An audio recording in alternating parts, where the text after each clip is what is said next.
Hello? Hey, how many times do I have to tell you? Keep the noise down when you open and close the door. What? I'm sorry. Was it really that loud? If it wasn't, I wouldn't be calling, would I? Seriously? How many times do I need to repeat myself? The call was abruptly ended. Despite the brief exchange, it was utterly draining. How many times had I had this same conversation with our next-door neighbor? My family and I aren't trying to be loud. My name is Leone, 37 years old. I work in sales administration for a medical equipment company. My husband Larry is on a solo assignment overseas, so it's just my 13-year-old son Steve and me at home. We live in an older apartment, but the location is great, so we love it. But there's one recent problem. A woman who moved in next door keeps lodging complaints against us. Even this weekend, the doorbell rang repeatedly, and I approached it with trepidation. How many times do I need to tell you to be quiet when you open and close the door? I'm really sorry. I wasn't trying to slam it. That's not my problem. Just be considerate, alright? Seriously. She just yelled and left. Her name is Dina. She's a housewife in her 40s with a high school-aged child. I remember feeling a bit intimidated by her sharp gaze when we first met. As I expected, the aggressive complaints are non-stop, especially on weekends. I told you not to stomp around in your apartment. It's so disruptive. I'm sorry. I'll be more careful. Come on, it's not just you living here. I genuinely believe we aren't causing any noise disturbances. Of course, my son Steve is a quiet kid, probably even quieter than the other units. In reality, I secretly think Dina's place is way more of a nuisance. Her high school-aged daughter, Vivian, loves blasting her music, and the sound leaks terribly. Even Dina's phone conversations are so loud they penetrate our walls, yet they turn a blind eye to their noise, while always pointing fingers at us. Especially in an old apartment, it's essential to be considerate of each other. It's bad enough when she rings the doorbell, but it's genuinely terrifying when she bangs on our front door. Your conversation is too loud. Please lower your voice. Yes, I'll be careful. Sorry. You know my legs are bad. It's already a hassle just to come out here. I see. So don't make me come to your door every time. Just give me your cell phone number. Okay. From that day on, the complaints started coming over the phone. I deeply regretted giving out my number on impulse. No matter if it was a weekday or a weekend, she didn't care. Turn down the TV! I can faintly hear it and it's driving me crazy. Yes, sorry. Is this volume okay? Keep all the noises down to this level! Seriously! I heard from the landlord that Dina's husband is also working away from home. We're in a similar situation. We should get along better, but the complaints and demands from Dina just escalated. The vacuum is too noisy! What kind are you using? Replace it! I just got a new one last week. It's supposed to be quiet. Ugh, it doesn't sound quiet. At least vacuum on Sunday mornings when I'm out shopping. With our relationship being like this, there's no way our kids would get along. One day, when Steve sneaked back into the house. What happened, Steve? Did someone chase you? I don't want Vivian from next door to see me. She might get rough. Rough? Did she do something to you? She's too hands-on, and she tries to get me to buy her soda with my allowance. Vivian doesn't have a great reputation. I've heard she hangs out with a group of self-centered, troublesome kids. The day after hearing that rumor, when I returned from work, Steve was sitting near our apartment entrance, hugging his knees. Steve? What happened? You can't stay out here. Yeah, I'm sorry. I lost my keys.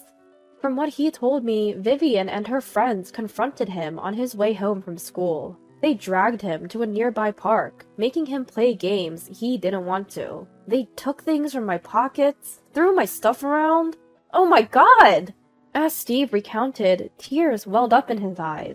For the high schoolers, it might have been just a pastime, but for Steve, it must have felt like torture. When he realized he'd lost his keys, how devastated he must have felt. He probably searched the park over and over. He must have felt so alone and scared. I couldn't contain my anger. I rushed outside and furiously rang Dina's doorbell. When Dina appeared, her eyes were cloudy. She had already been drinking. "What's up?" "My kid told me they had a run-in with your Vivian." "Really? Kids will be kids, you know. Stop making a fuss about it. I won't let this go. Ensure she doesn't bother my child again."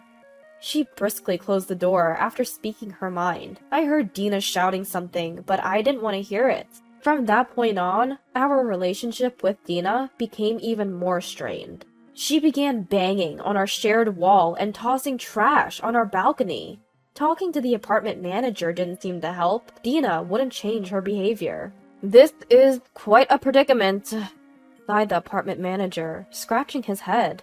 "I've had similar complaints about her. I've told her not to disturb the peace here, but it doesn't get through. She sure doesn't take advice well. If the apartment manager can't get through to her, what chance do I have? I guess her husband's away on business? Maybe she's just lonely," the manager pondered. "But that's no excuse to hassle the neighbors." "True, it's not right. I'll talk to her again." Is she so lonely with her partner away that she's resorting to making complaints and drowning her sorrows in alcohol? If that's the case, it's genuinely heartbreaking. But I can't fathom dealing with stress in such a way, yet Dina's complaints continued relentlessly. Even when we thought we were quiet, she'd always find something to nitpick. Thanks to her, we never got a moment of peace. The thought that the constant complainer next door might be eavesdropping kept us from even laughing freely. Recently, there have been loud knocks on our front door in the evenings. When we checked the security footage, it appeared to be Vivian's doing.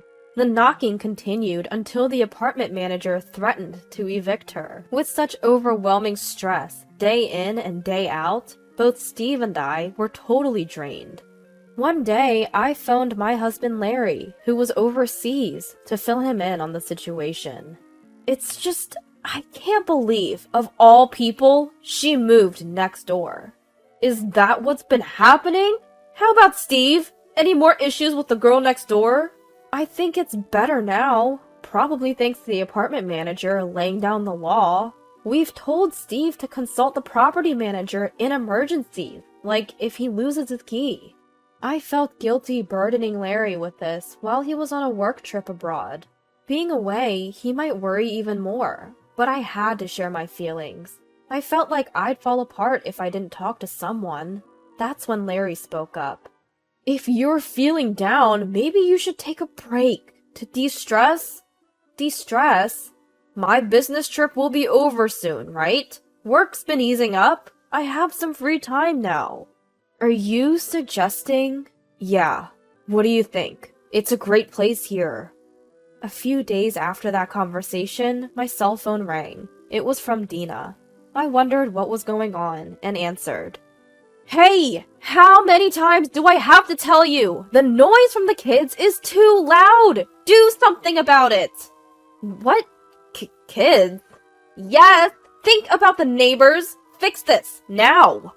Dina sounded slurred, probably drunk. She kept shouting without really hearing me. Trying to calm her down and get her to focus was a challenge. "Please listen. I'm currently abroad with my child." "What?" "I'll hang up for a moment and contact the apartment manager." Panicking, imagining the worst, my hands trembled as I operated my phone. Fortunately, the apartment manager answered right away. "Hello? Oh yes, it's about apartment 302. Yes, that's right. Maybe..." The apartment manager had noticed something odd about my place almost at the same time I did. He found it strange that the lights were on even though I was supposed to be on a trip. He assured me he'd call back once he figured things out. About 30 minutes later, the news from the apartment manager was pretty much as I feared. The apartment was swarming with police officers, and we had no choice but to return home immediately. When my child and I arrived back at the apartment, both the apartment manager and Dina were there to greet us. Dina looked utterly defeated. "I'm so sorry for what my daughter did." Right. It was Vivian and her friends who had broken into our apartment and created chaos while we were away. After Steve had been harassed by Vivian and her crew, he realized he lost his key. Turns out Vivian had stealthily taken the key from Steve's belongings. Sometime after that, Vivian got wind that we'd be away from our apartment for a long time. She might have overheard my conversation with the apartment manager. Seeing us leave for our trip, she and her friends seized the opportunity to sneak in. They partied so hard that eventually a police officer had to step in. Our apartment was a mess. Vases and mirrors were shattered, wallpaper torn, and graffiti was everywhere. There were discarded candy wrappers, instant noodle cups, juice cartons, and plastic bottles all over. The police officer had instructed that everything be left as it was until we returned. Seeing the state of the apartment, forgiveness wasn't an easy option. Regardless of it being a child's mischief, there were clear boundaries crossed. I'm so sorry. I'll help clean up. Thank you. I'll pitch in too. We immediately began tidying up. Apart from essential communication, I hardly spoke to Dina. I wasn't the kind to get chummy after such an incident. She sensed that and focused solely on cleaning. After a while, the parents of the other kids who had trespassed along with Vivian arrived. Each one of them apologized profusely. I accepted their apologies sincerely. A police officer arrived around the same time and updated us on the details. When the police arrived, there were 4 girls in the apartment, including Vivian. All of them stopped their antics and sat down properly after a stern warning from the apartment manager. All 4 of them are over 18, so they can be held criminally responsible. I was told that the 4 of them were currently detained at the local police station. Whether they'd remain in custody would be up to the prosecutor and the judge. I had spoken to the authorities, emphasizing that these were just kids, most of them still in school. Being arrested and detained is traumatic for anyone, especially for the young ones. I believed they shouldn't face harsh penalties. The discussion shifted towards settling things outside the courtroom. The apartment manager would assess the damages for broken windows, mirrors, and wallpaper. All I had to decide was the compensation for the damages and my emotional distress. The bill would go to Vivian's mother, Dina. The financial burden would be shared equally among the 4 families, each reimbursing Dina. By the time our negotiations and cleanup were wrapping up, I saw a large black van pull into our complex. A tall, imposing man and Vivian stepped out. Could it be? My hunch was right. The man was Dina's husband. He had a strong and commanding presence, and didn't seem like someone from a traditional office job. He seated both Dina and Vivian next to him, and turned to me. We sincerely apologize for all the trouble my reckless wife and foolish daughter have caused. He repeatedly expressed his regret, almost to the point where I felt embarrassed. I lost count of how many times I told him it was okay and to stop apologizing. Dina and her crew left shortly after, continuously apologizing. 2 days later, Dina and Vivian moved out. I initially thought it was just the movers, but when I checked, Dina told me she was moving in with her husband. I had been reluctant because his new job is in a very rural area, and I didn't want to go, she said. But after the recent mess, she didn't feel right staying here. She decided to join her husband. If this ordeal brought their family closer together, then perhaps it was for the best. As a wife with a husband on a solo assignment, I genuinely felt that way. I sincerely hoped that living with her strong-willed husband would keep Dina on the straight and narrow, and that Vivian might mature a bit.